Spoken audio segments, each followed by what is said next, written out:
எலிஷாவுக்கு ஒரு வேலைக்காரன் இருக்கிறான். வேலைக்காரன் மீன் அவனோட உடன் வேலையால் ஒருத்தர் இருக்கான். அவன் பேர் கேயாசி. அவன் என்ன பண்ணுறான்னா, இவங்க இரவு நேரத்தில் எலிசா தங்கியிருந்த கூடாரத்தை சுற்றி அந்த குதிரைகளும் இராணுவங்களும் பலத்த படைகளும் வந்து நின்றுட்டாங்க. இரவு நேரத்திலே வந்து அங்கே பாளையம் இறங்கிட்டாங்க.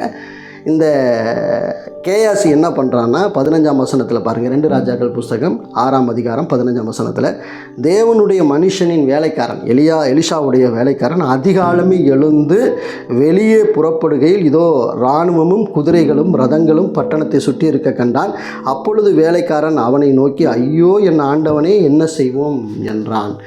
இந்த இடத்துல பார்த்திங்கன்னா அதிகாலமே எழுந்து அவன் என்ன செஞ்சுருக்கணும் அப்படின்னா, தேவனுடைய சமூகத்தில் உட்காந்து ஜெபம் பண்ணியிருக்கணும். அப்படி ஜெபம் பண்ணியிருந்தால் நிச்சயமாக இங்கே என்ன நடக்க போகுதுங்கிறத ஆண்டவர் இவனுக்கும் சொல்லியிருப்பார். ஆனால் இவன் அதிகாலமே எழுந்து எந்த வேலை கிளம்பலான்னு தெரியல. நம்மள நிறைய பேர் அப்படி தான் அதிகாலையில் எழுந்து முதல்ல தேவனுக்கு முக்கியத்துவம் கொடுக்காமல் நம்ம வாட்டில் எங்கேயாவது கிளம்பி போயிட்டுருப்போம்.